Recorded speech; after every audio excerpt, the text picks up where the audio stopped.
पाहून मी अगदी आनंदित झालो, उत्साही झालो बघ. मुनिवर्य, आपलं आगमन म्हणजे सत्कार्य शुभारंभाची नांदी. सत्कार्य?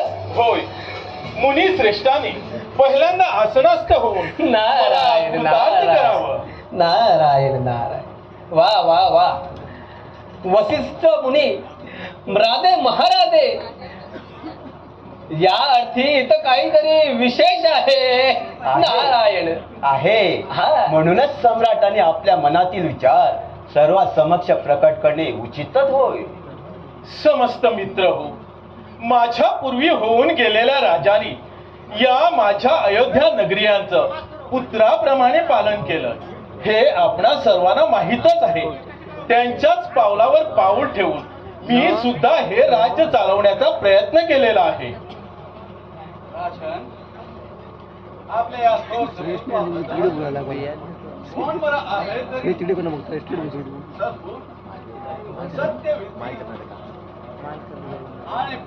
महादेव महादेव नियम रे.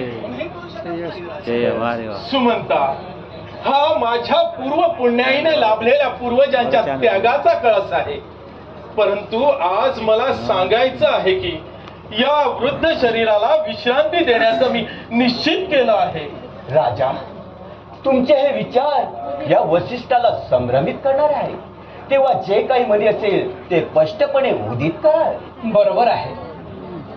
सांगण्याचे तात्पर्य, महाराजांनी सभागृहाला वंचित करू नये. नारायण नारायण. मुनी श्रेष्ठानो, या दशरथाच्या मनात लपवून ठेवण्यासारखं काहीच नाही. माझं तळमळीचं सांगणं एवढंच की इंद्रियाधीन पुरुषाने कठीण अशा धर्मरूपी धुरा वाहत असताना मला आता थकल्यासारखं वाटत आहे. तेव्हा आपणा सर्व श्रेष्ठांच्या संमतीनं माझ्या प्रजेचं हित सांभाळण्याची जबाबदारी मी माझ्या पुत्रावर सोपवणार आहे. माझा सर्वात वडील मुलगा राम राजाला शोभेल अशा सर्व गुणांनी विभूषित असून शौर्य बलामध्ये तो इंद्राची सुद्धा बरोबरी करू शकणार आहे.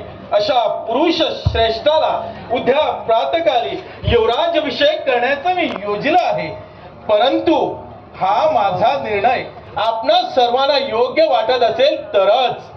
राजा, प्रथम तुमच्या मनाची सिद्धता असेल तर कुणाच्या पसंती नापसंतीचा मग प्रश्नच उद्भवत नाही. नारायण.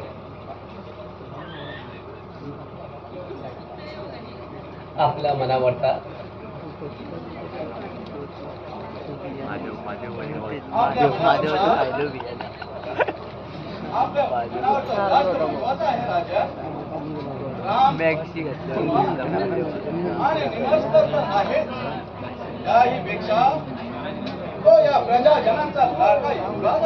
नारायण नारायण. विश्वविधात्याच्या सांगण्याप्रमाणे मी इथं आलोय तर खरा, परंतु इथं जर पाहतोय तर हा प्रकार वेगळाच आहे. बरं असो. मला वाटतं राजन, रामासारखा रूपवान आणि एकवचनी आणि एक तत्वी पुरुषच युवराज्याभिषेकाला योग्य ठरतो बघा. नारायण नारायण. धर्म, अर्थ, तत्व जाणणारा राम समय सूचकता या गुणांनी युक्त असून धर्मशास्त्रात निष्णांत आहे. त्याची तुलना फक्त पृथ्वीशीच होऊ शकते. अशा या रामावर युवराज्याभिषेक व्हावा हे आपल्या मनात घोळत असलेले विचार योग्यच आहे मुनीवर. नारायण.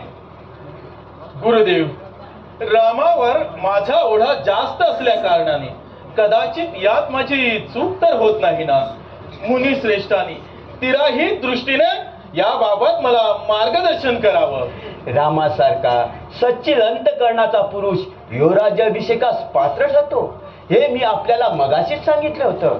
सूर्य जसा साऱ्या जगताला प्रकाश देतो त्याचप्रमाणे राम देखील साऱ्या प्रजाजनास आनंदात देईल. त्याची बुद्धी बृहस्पती सारखी श्रेष्ठ आहे राजन. असंच नाही तर साऱ्या भूखंडावर त्याची कीर्ती सतत वाढत आहे ना. आणि सर्व अस्त्रे अवगत असो, ज्या ज्या विद्येला जे जे कटाक्षाने आचरणारा. त्याला यमराची निक्षत्रिय पृथ्वी करण्यात परशुरामाने ज्या रामासमोर धनुष्य खाली ठेवून त्याचं श्रेष्ठत्व मान्य केलं, असा हा अमोघ पराक्रमी राम जर आपला नाद व्हावा अशी पृथ्वीची इच्छा झाली तर त्या नवलते कसलं.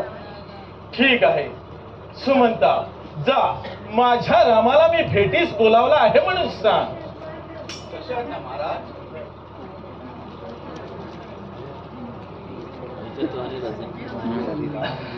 नारायण नारायण. राजा, हे ठीकच झालं, परंतु मला वाटतं की नारदा, मी नाही समजलो. हेच की राम, लक्ष्मण, भरत आणि शत्रुघ्न तसाच यांच्या मातोश्रींचा आपण विचार केलात का? त्यांची याला संमती आहे का? कौशल्या, सुमित्रा तशा काही मला. हा हा हा, ठीक ठीक ठीक. परंतु आपली लाडकी राणी कैकेयी यांच्या मनाचा आपण आढावा घेतला का? यांचा विचार केलात का म्हणतो मी. नारायण नारायण. त्या कुणीही माझ्या शब्दाबाहेर नसणार. नाही म्हणजे मला वाटलं म्हणून मी आपलं सांगितलं. नारायण नारायण. दशरथनंदन रामचंद्र की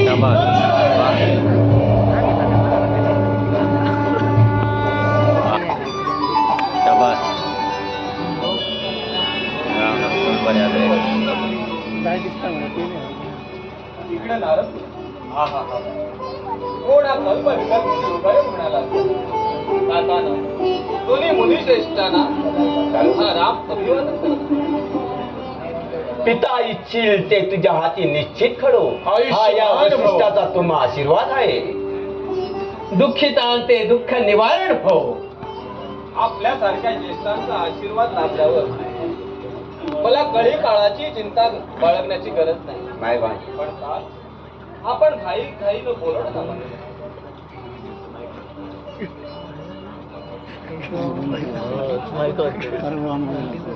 रामा,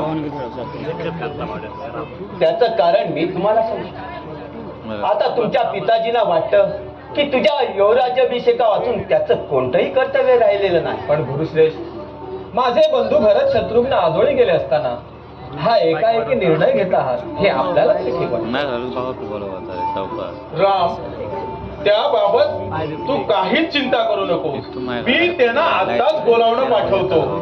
तुझा पिता म्हणून बाळ, तुला माझी आज्ञा पाळावीच लागणार. प्रिय बंधू लक्ष्मणा, तूही माझ्या समवेत पृथ्वी तलावर राज्य करण्यास तयार हो.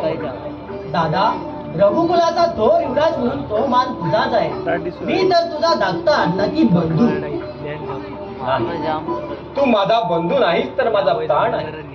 राज्याची नाही तर माझ्या जीविताचीही मी तुझ्याकरिता पर्वा करतात. दादा, माझा दादा.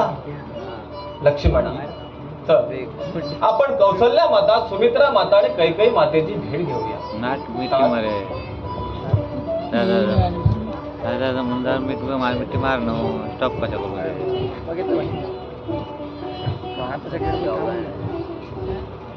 मंत्री गण हो, समस्त अयोध्यात निवंट पिटवागी उद्या प्रातकाली युवराज श्री रामचंद्राचा युवराज अभिषेक होणार आहे. या निमित्त राजप्रसादात आनंद उत्सव साजरा